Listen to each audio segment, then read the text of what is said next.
Hello Canada, welcome back to another edition of the Canadian Citizen Journal. I'm your host, alias Guy. Well, we have great news.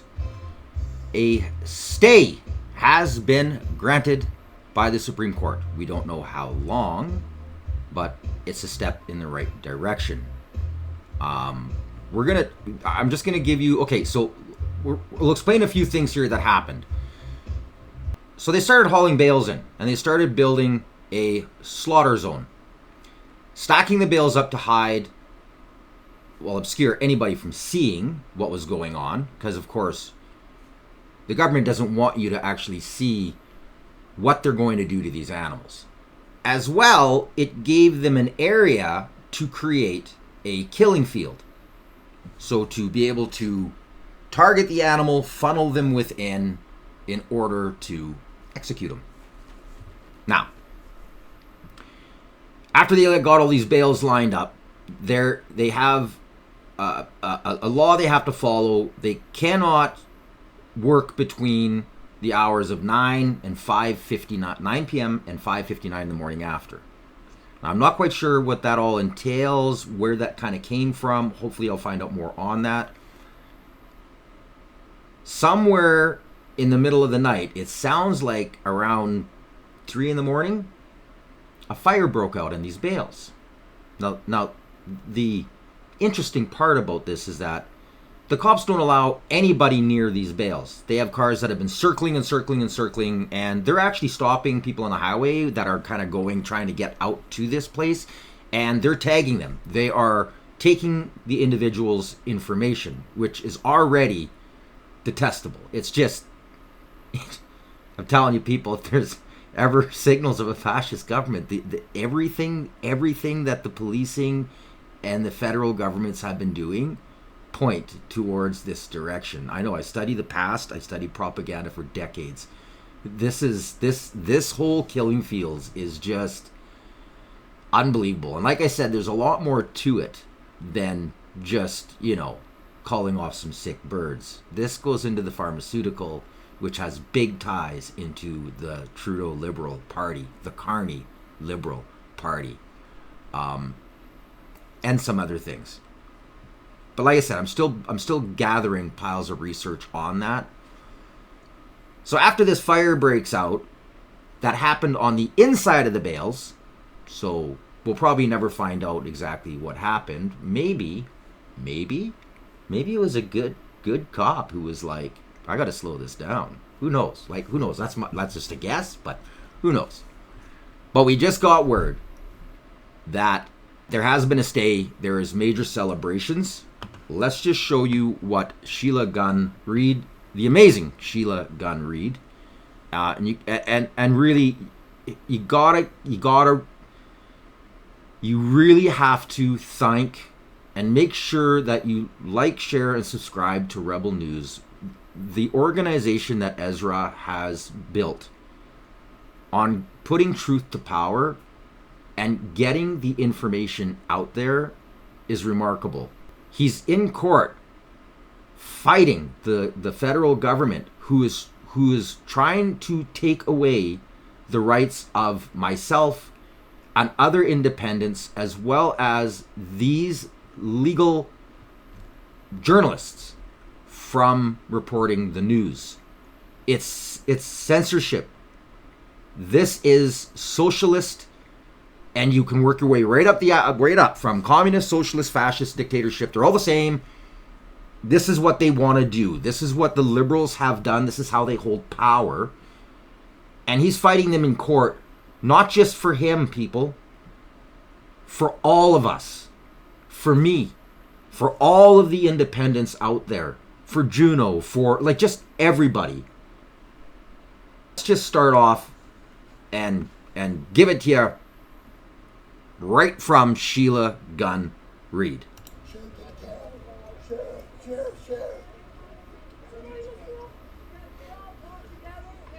Give one big prayer of thanks. Yes, because we were praying. As a miracle. It happened. Oh shit! I can't even. Thank you to all the hard workers here. Oh god! Oh god. Good. Father. Thank you, Father. Yeah, buddy!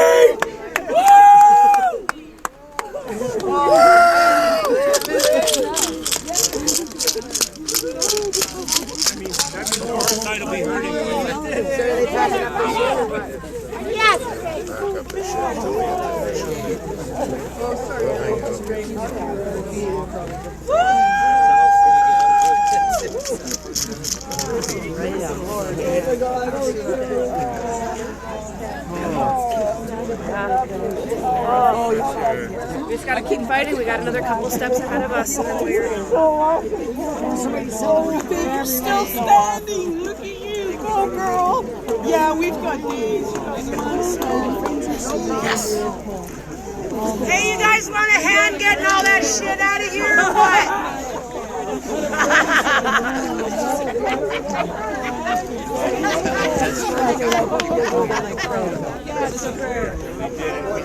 Yeah, we did it!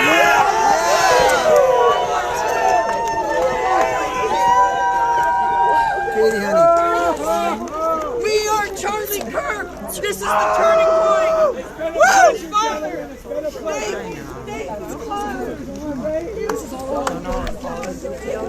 Right on, Katie. I just heard. I just got off the ferry.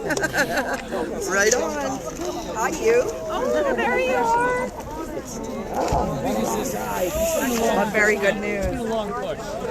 Arresting, you know, we're not criminals, we're farmers, and we're just fighting for farmers, we're fighting for animals, we're fighting for the truth, we're fighting for what's right.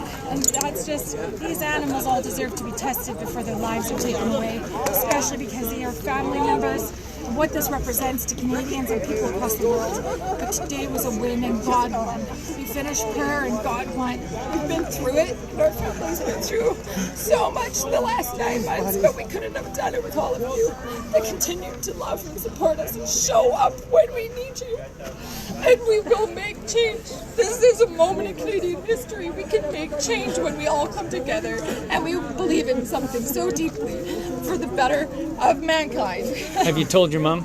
Yeah, oh yeah. Everybody knows. Yeah. That a girl. Well done. Love you. His legal team is getting this delivered to them right now. And then his boss is going to have to call him. What this family has been through, Back up, guys. We're going home. what these animals have been through. Jesus, what a waste.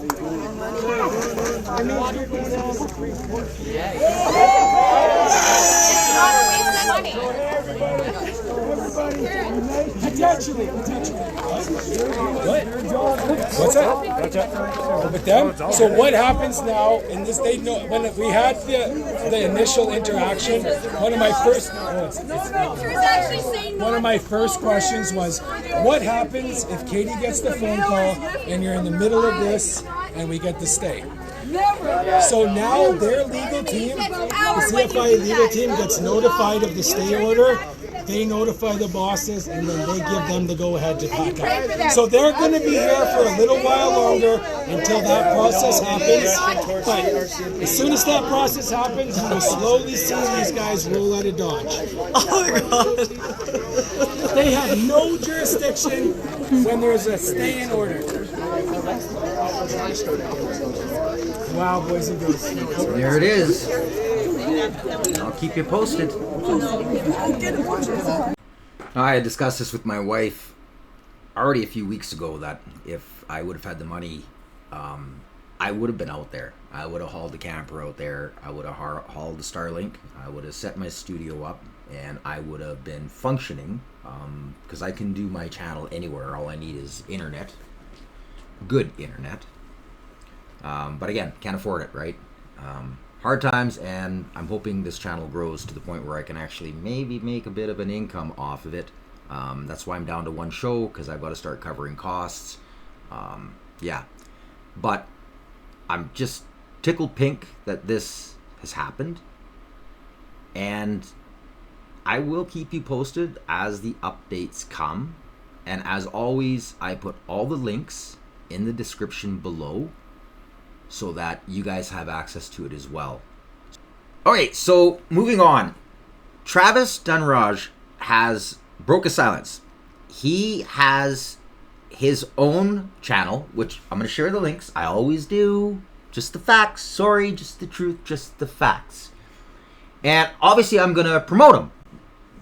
Well, if he stays on this trail of being a centered journalist. We're going to take a few clips from this. And yeah. Oh, CBC, how far you have fallen. So, are you still a CBC employee? I'm confused today.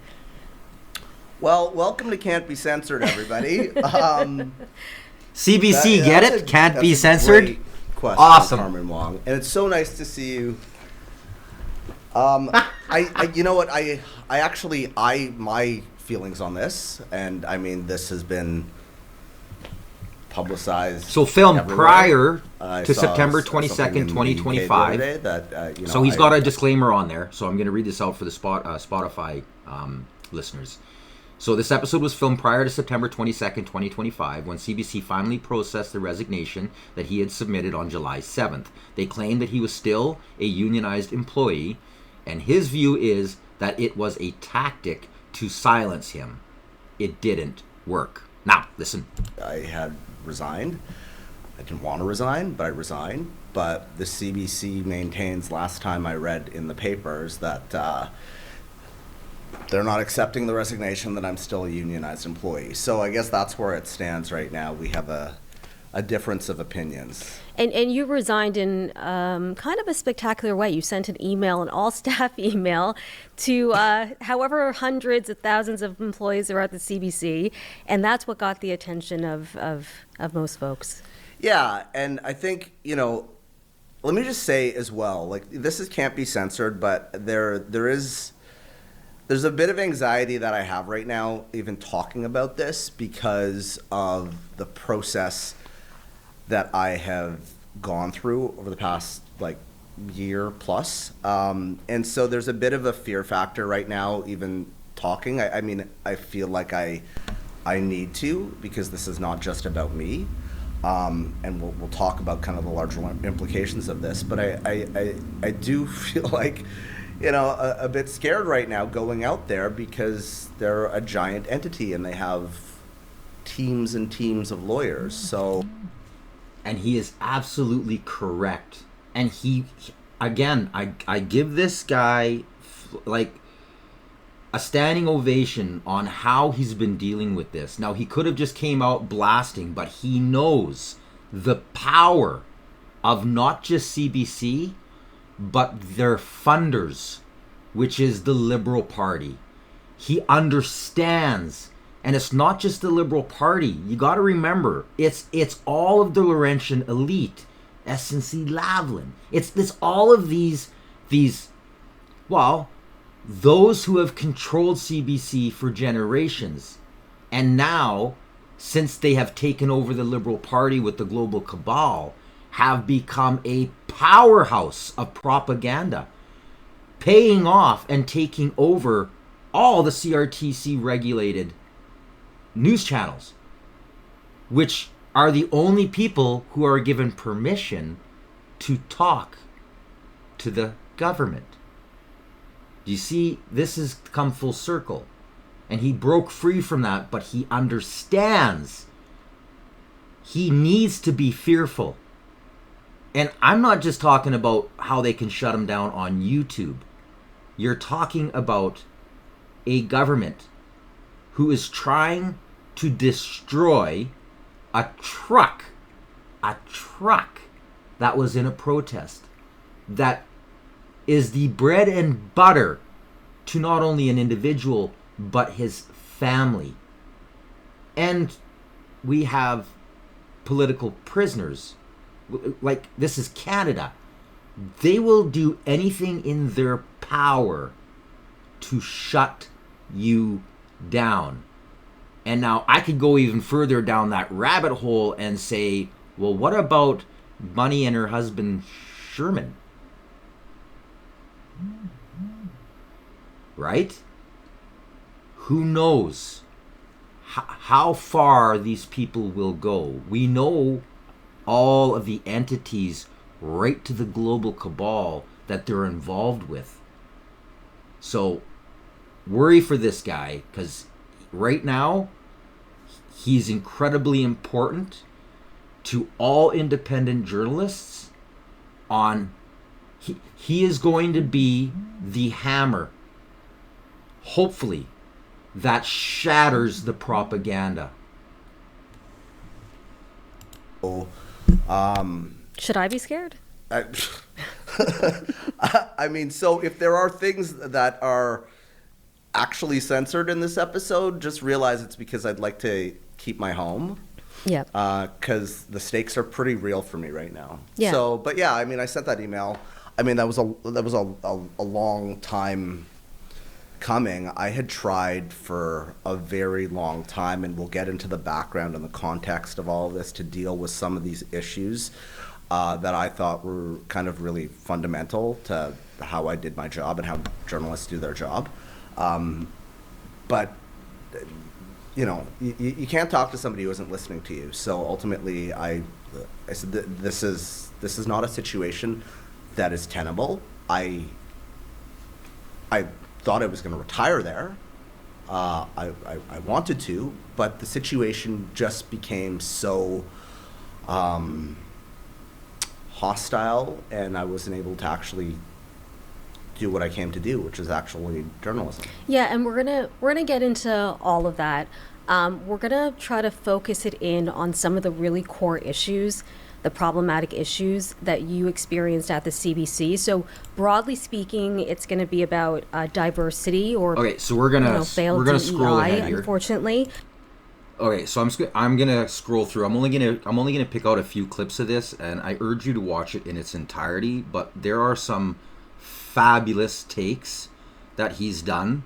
The sheer honesty coming from Travis, impressive. And the gig was good. The environment was, boy oh boy, from my perspective, does that bureau have some major fucking issues. Okay, let's just hear about some of them. And speaking of uncensored, this is why my channel is having a hard time growing, is because I will not censor from my audience. I'm here to give just the truth. Sorry, so sorry, just the facts. I do have to puppet some words, the pokey poke and the Wuhan, and other episodes, if I am literally playing it all out there, I won't. So please like, share, and subscribe. Well, I mean, the concentration of power, from my perspective, in that opinion, is held in very few hands. And I'm talking very few, like 3 or 4 hands. And that's problematic, right? I also think that there is, there's not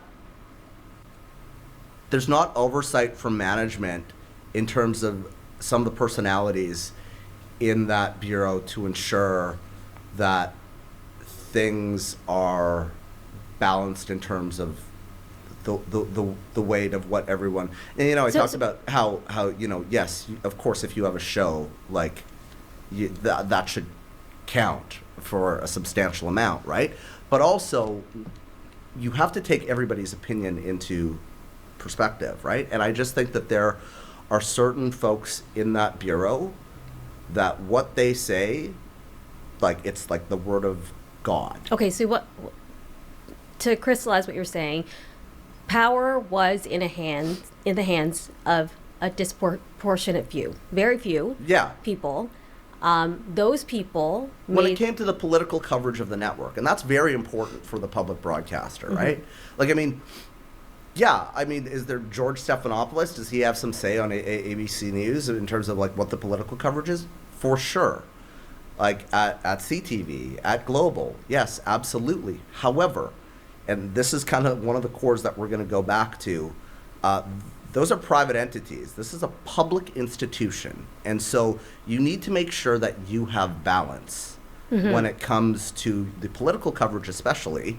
I mean, everything, but political coverage is key. And so when you have this concentration of power, I didn't think that was happening all the time in terms of my perspective on things. And those few people made life very difficult. The for many knives were people. out. Yeah, not just you. the knives were out for me when I came there.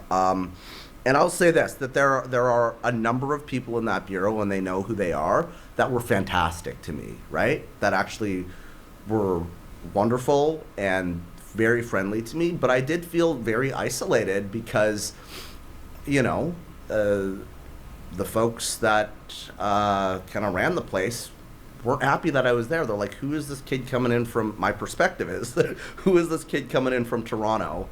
I was supposed to backfill on the major political show. That didn't happen until I actually left Ottawa and came back to Toronto for Marketplace, and then I filled in. But it was a hostile environment. That is to be sure. Now, he's using certain terms like as I see it and as I remember, and this is, again, he's protecting himself because he has to.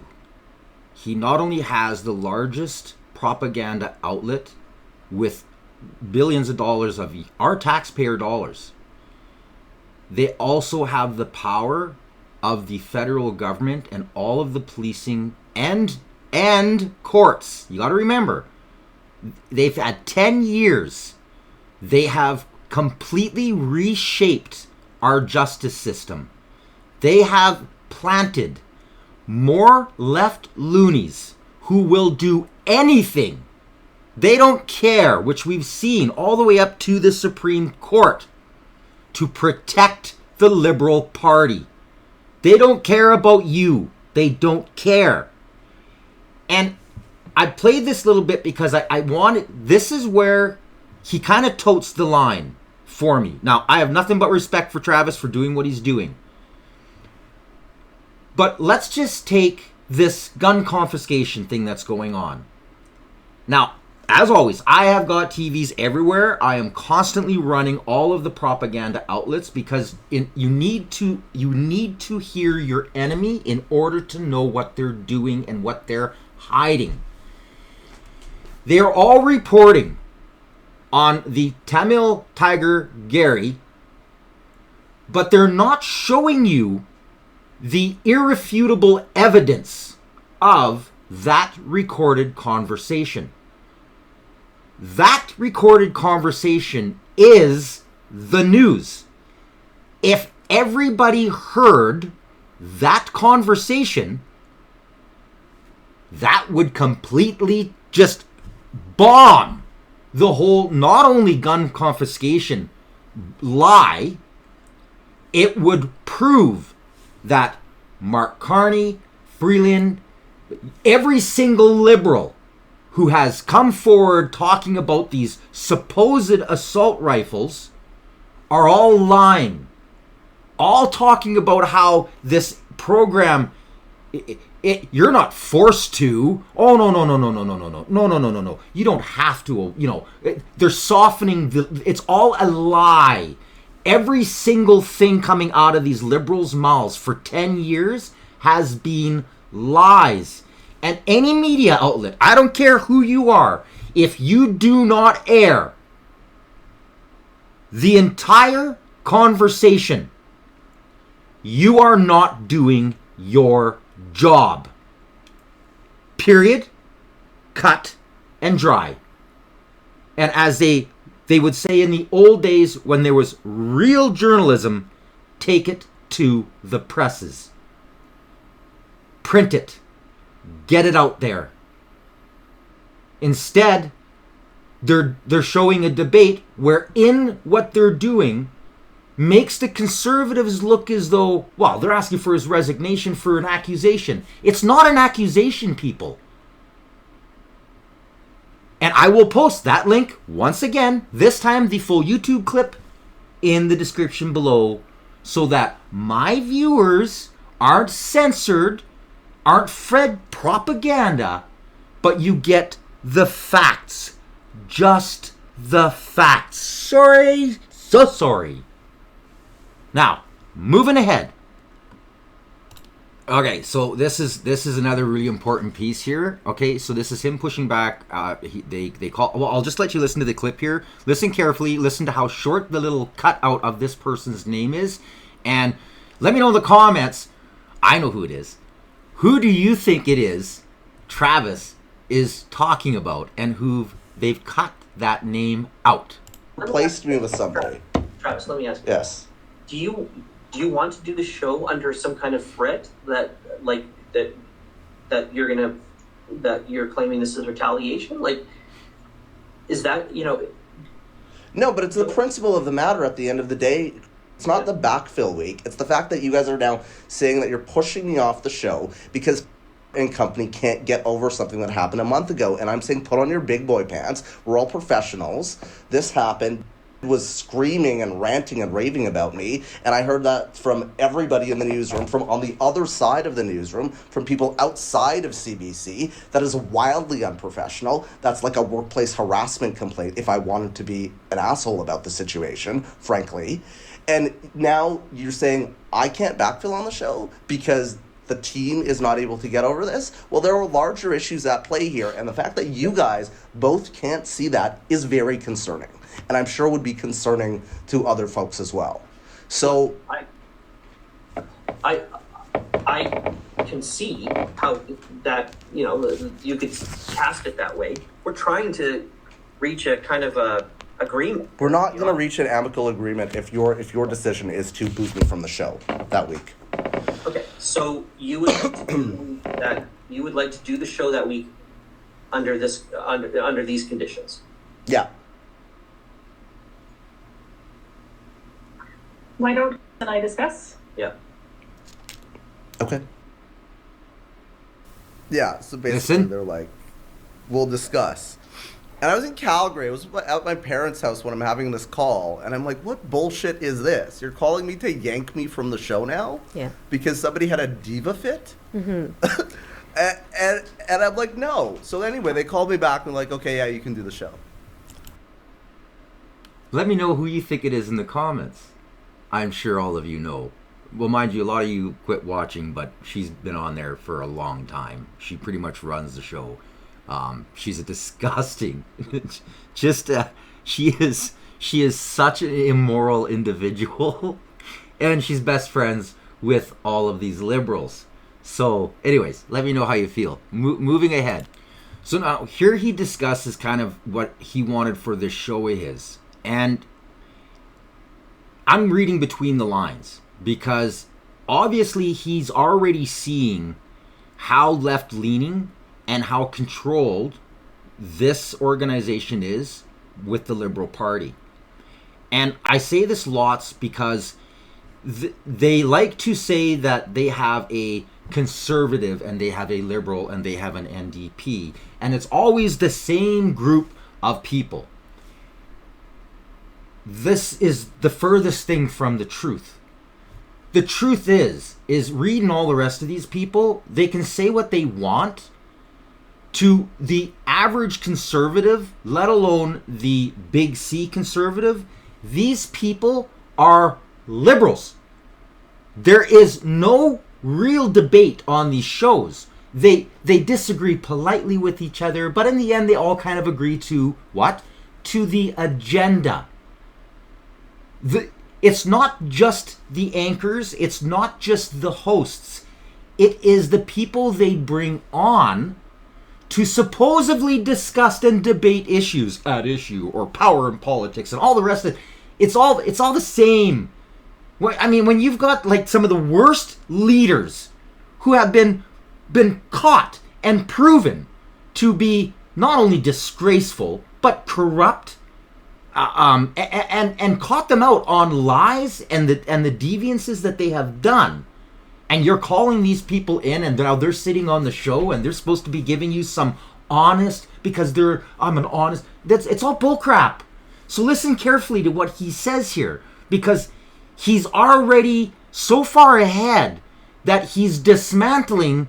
He's trying to give real news, and he knows in order to do it, he can't use any single remnants of what is the CBC and their so-called, political analysts. To not turn it into some left-leaning program, to not turn it into some right-leaning program, to represent all views of Canadians, to have balance. And so that's why when, in the development phase, when we were pitching it, and I had to fight hard for this segment, I thought that we should have a nightly panel where we were talking about the issues of the day, having the conversations that Canadians are having with different people, and sometimes diametrically opposed people. I had Brian Lilly on with Sheila Copps. I had Sean Spicer and somebody on the left, right? So it was I had a range of voices, and they weren't all just from one perspective. And so I thought that segment was really key because we were doing it in a really kind of organic, real way. It wasn't shades of gray where you kind of disagree with me a little bit. See? So he already knew and recognized. Even the analysts, the people that were supposedly supposed to be conservatives or weren't. The entire CBC is a propaganda outlet. He knows this. Now, he's already embattled. He's already seeing what's going on. He's being persecuted. He's realized that he's being used as a DEI, a puppet. So he's trying to fight for his individualism while at the same time exposing. He was hoping that he could literally expose right on CBC by actually creating a show that had its own, well, even though it would have been CBC, would have been its complete own entity and would actually start to gain viewers. CBC had to shut him down. They had to shut him down. He couldn't rebel, right? He couldn't rebel within that system. They couldn't have that. They couldn't have it. People were opposed, but I think what it showed is that, yeah, people could have these very passionate opinions, but we could have a civil discourse, and at the end of the day, and sometimes a robust civil discourse, but at the end of the day, we hear everybody out and we move on. Yeah, there wasn't really anything quite like it. Yeah, and I was told by management at one point, well, we feel like the conversations are sophomoric. And my perspective on that is that that's an intellectually elitist attitude, and also it's not that intellectual, because here's the thing. Not everybody in this country is paying attention to the minutia in terms of what is going on in the Ottawa bubble. And I think some of these panels sometimes focus too much on that as opposed to looking at things in more, you okay? You want some water? Yes. In more broad strokes, right? And that's what we were trying to do. But these idiots couldn't see that that's what we were attempting to do here. And they canceled. Brilliant. Absolutely brilliant. And now he goes on to expose this conversation where after his leave and his reputation has been, smeared. CBC is doing what socialists do to protect the entity of who they are. They were actually trying to get him to hide what was going on, and I'm pretty sure he knew they were going to give him the door. They wanted him to lay on the CBC Liberal Party sword, thus silencing himself, discrediting himself, literally committing his own end of life. Listen carefully to this conversation. This is disgusting, people. Absolutely disgusting.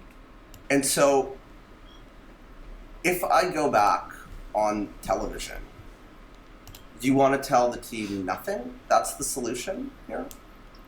So I'm going to use a different analogy. If somebody has been away for personal or private or confidential reasons, we don't share that with the team. And that if that person chooses not to, we don't. In this situation, you're prevented from, I'm prevented, and so are you from sharing the details. Well, we don't know that actually as a fact yet, but sure, that's your view of it. So yes, and I do believe that our colleagues are respectful and mature enough to continue working with their day and not meddle in individuals' private matters. Travis, may I ask you what you want to share or what your... Yeah, that I was taken off air for sending an email and a tweet and put through this process. And that is that's the reality of what happened. I don't want to have to be forced to lie by omission for the benefit of the CBC. And why do you're saying that for the benefit of your colleagues, but none of your colleagues are aware of this process or this conversation. So I'm not sure I'm clear on why it needs that resolution. Like, is there an issue there that we need to help you in resolving when you return on it? I'm aware of the media requests, but that includes a lot of assumptions. But when we think of it from an internal matter, is that specifically what the concern is related to? Because your colleagues don't know, I don't believe, know about the media requests. They wouldn't be going through to them.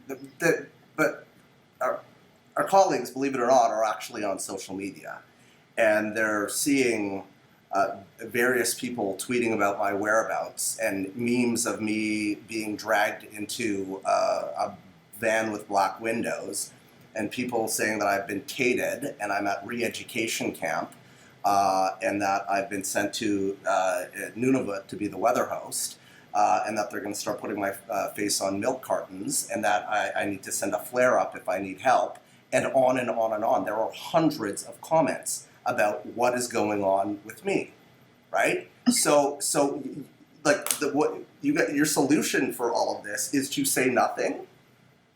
Like, I understand how that like protects CBC. I don't understand how that helps me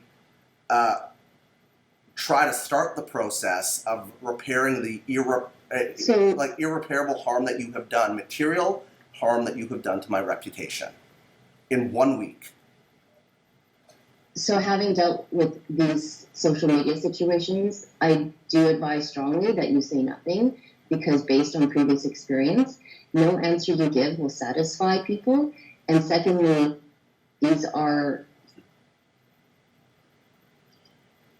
The Canadian press wouldn't be asking about this if it wasn't a story. There are temporal things on social media, so just to finish my thought, on social media that don't actually have an impact, like a true impact on, like they're asking, but people can ask. Like people have been asking when hosts are ill and they don't answer, and people can speculate all they want. So I am only going on what has happened in the past, like where we've advised staff to, because especially for harassment, and as I hear the impact on you, silence is the guidance on this, because engaging is not going to fix or stop it. And so silence tends to end it. Yeah, no, I need to clear my name. But again, this is why this is personal social media, and this is why we strongly, under the guidelines, have said not to post or engage there. So you don't think that there's been any damage to my reputation? I think that people speculating about where somebody has been is simply speculation. So no, I don't. Right. Okay. Yeah. So I think, Travis, I hope you know, we acknowledge how challenging this process is, and that's, want you to know that we moved really quickly through this process to bring you resolution as quickly as we could. I think to us too, sometimes it's not possible to move this quickly, but this is a conversation that both you and I prioritize to get through with you this week and to get you back on air into regular duties on Monday. Obviously, your health and safety is everyone's top priority. If you're not feeling well enough to go back on air on Monday, we've got lots of supportive ways that we can help deal with that, and that's our priority. But our intention is to get you back on air on Monday, and hopefully, if you are well enough to go back on air, that will help, shut down some of the conversation about where you are. Yeah, and help the CBC. Right? Oh my God. I just want to add on the social media piece, the silence isn't, the do not engage is not to protect the CBC, it's to protect the person who's the target of things. That is the best practice that we have in such situations. Yeah, so if the person who is the target of it is saying that they think that the best solution is to bring daylight to this situation, and you're preventing me from doing that, how is that not creating more harm to me?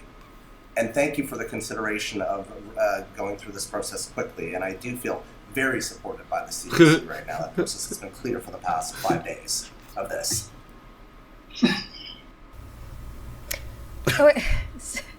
So okay, at this point you'd been off the air for how long? Like so supported. So supported. So supported. So supported. Thank you guys.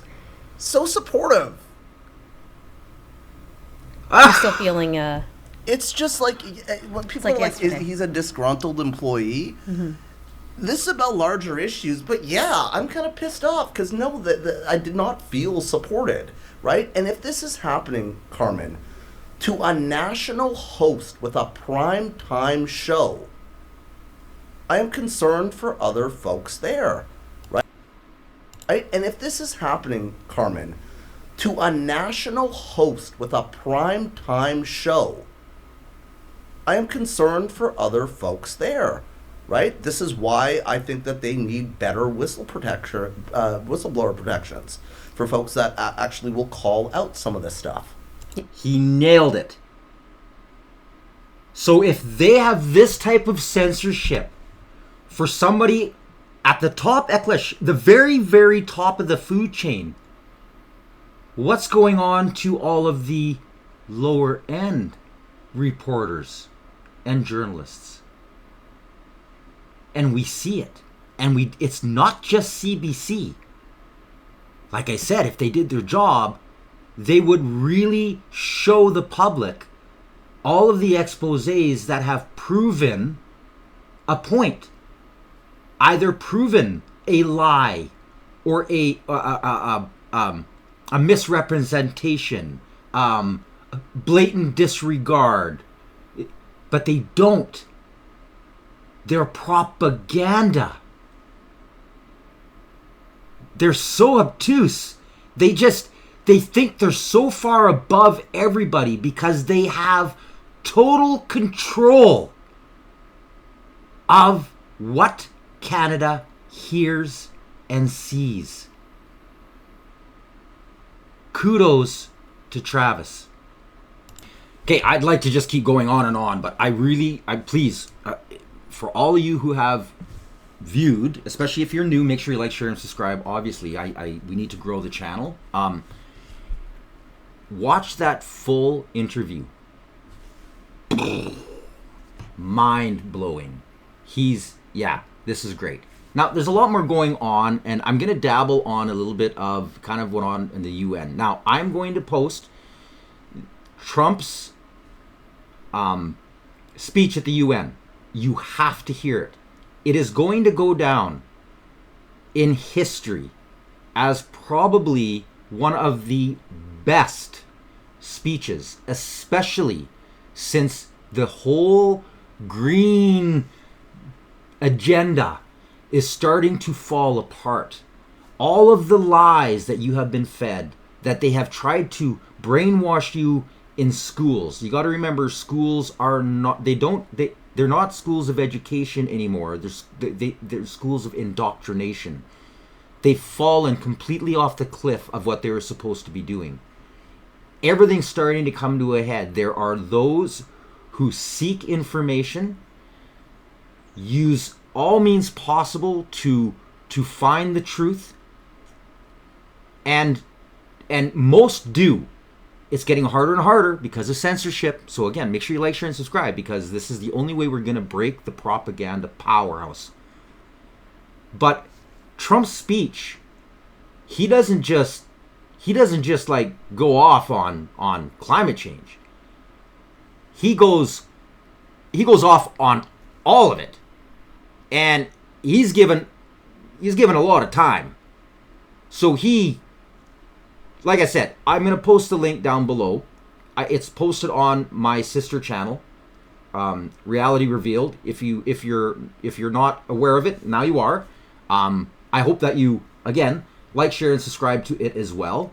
I'm going to give you the best part of Mark Carney's speech. Are you ready? Here we go. And with those in this room, with our international...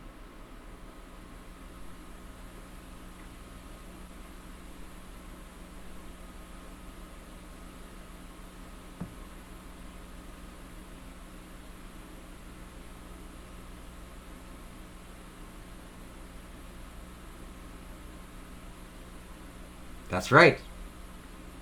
They cut his mic off. Canada, you elected a joke. Nobody cares. The world doesn't care. Oh, but watch. He's got his fan base. أشكر دولة رئيس وزراء كندا والآن أعطي الكلمة لدولة رئيس الوزراء في إيرلندا. And there you go. Your Excellency. That was his best part of his speech. Oh, Canada. Elbows up, everybody. Elbows up. Nobody cared. 5 minutes and 43 seconds. That's how much time Canada gets in order to tell the world that the Liberal Party, because I don't agree with it, supports Hamas. Disgusting. Absolutely disgusting. Now, there's a lot going on that mainstream, of course, isn't telling you. There was a bust that happened just before this big UN get-together.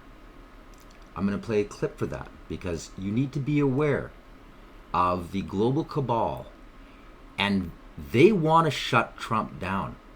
They know he is the red pill that is going to wake up society around the world to what's going on. And the CIA, FBI, and the rest of all the alphabet policing systems within the states, now being cleansed of all of their, illegal activities, are starting to focus on just how corrupt and infiltrated not just America is, but all the countries around the world from the surveillance state of what is the global cabal. They're using everything they can, including they purposefully stopped the escalator that Trump was going up, almost hurting Melania Trump, the First Lady. They were trying to embarrass him, as well as shutting off his teleprompter.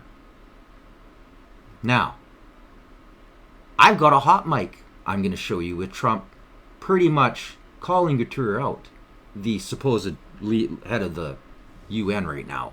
He's got, 2 years left in his mandate? The quicker he gets out, the better. He's useless. But I'm going to just break all three things down here in a few clips.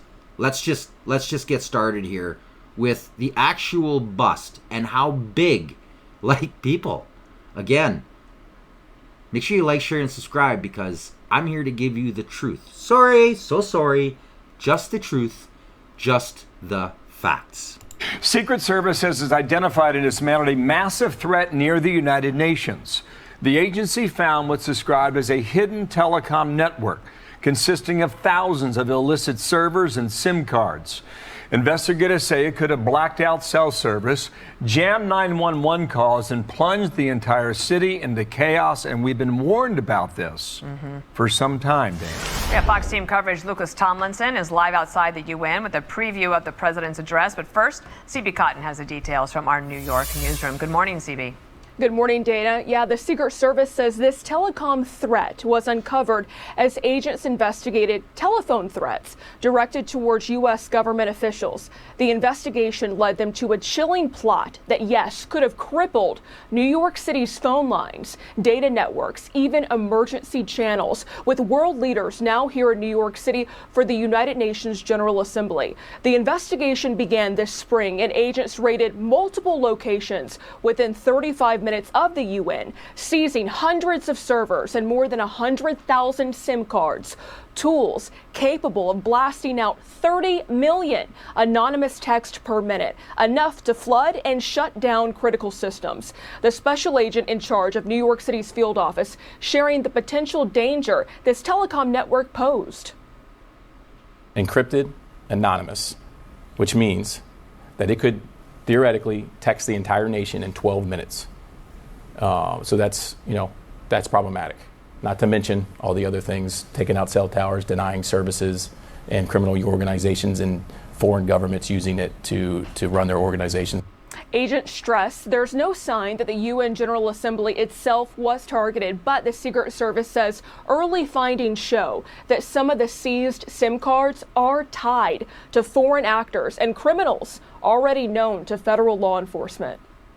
Definitely nation state, foreign governments communicating over that network to known criminals in the United States and known organized crime, known cartels, and terrorist groups were using this network to run their communications anonymously and encrypted. Yeah. Why is the media hiding that? Now let's go to the escalator fiasco. All right, Caroline, it does appear to be sabotage with the escalator and the teleprompter. What is the White House going to do about that? Well, Jesse, that's definitely what it appears to be to me, and that's why I put out a statement earlier. There was some concerning reporting over the weekend from the London Times, as you pointed out, that UN... And I love that. The First Lady, what does she do? She doesn't turn to go over to the other escalator. She looks right over at all the reporters who were waiting. They were there purposely waiting. Some of them had smiles on their faces, as though they knew something was going to happen. What does she do? Turns, proudly walks right up that escalator. Brilliant. But listen carefully. UN globalist staffers were basically plotting to set up the president of the United States. And first it was the escalator, then it was the teleprompter, and then Katie Pavlich from Town Hall, who we offered a seat in the press pool to cover the president's historic speech today, noticed that the audio inside of the room was much lower and different for the president of the United States than the previous speaker. So when you put all of this together, it doesn't look like a coincidence to me. And I know that we have people, including the United States Secret Service, who are looking into this to try to get to the bottom of it. And if we find that these were UN staffers who were purposefully trying to trip up, literally trip up, the president and the First Lady of the United States, well, there better be accountability for those people. And I will personally see to it, Jesse. Good. The president was blunt, very blunt today. Now, this. Listen carefully, but also watch Trump. Watch his face. Watch how he deals with this situation. Hot mic. Oh, I'd love to. I'd love to. See the frustration in him already? He's mad. He knows what's going on. No, I was explaining that someone has triggered the security mechanism. Do you think that was upstairs. done on purpose? Do you think that was done? They were writing No, but someone triggered the security I wonder mechanism. who did that stuff. And we are trying to discover who did it. Somebody had to. Because they have a security mechanism to stop it. And I'm someone used to it. triggered it. I'm used to it. If we didn't go down, we got lucky. I'm Hello, terribly sorry everybody. for the inconvenience. Now I'm going to scroll ahead a little wee bit. Let's start. Please. 3, 2, 1. Thank you. Mr. President, very much Thank you very much, and it's an honor to be here. I think the speech was well received. It started a little slowly with teleprompter didn't work. How often does that happen? Does it happen much? Very nice. I love that, actually. Now I want to say that you are very much welcome. Thank you. You've been treating us very well. Hello. How you doing? Pulitzer Prize.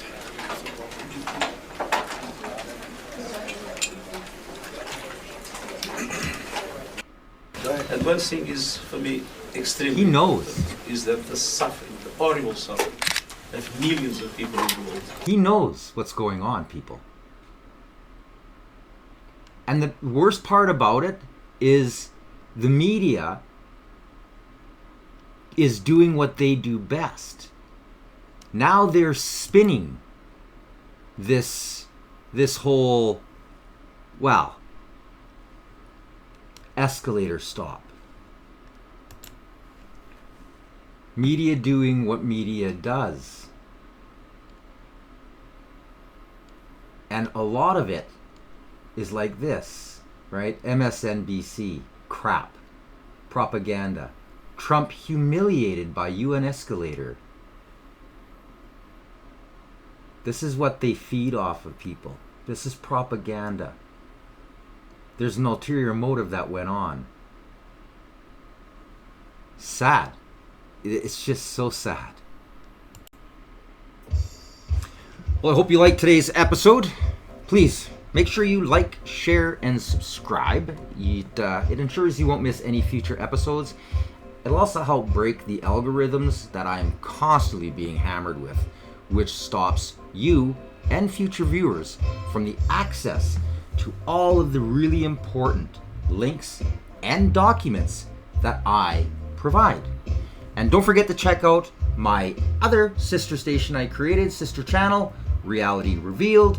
It deals with a more global ideal of, well, information that citizens around the world need to see in order to make sure, well, we save our humanity and maybe have a successful future.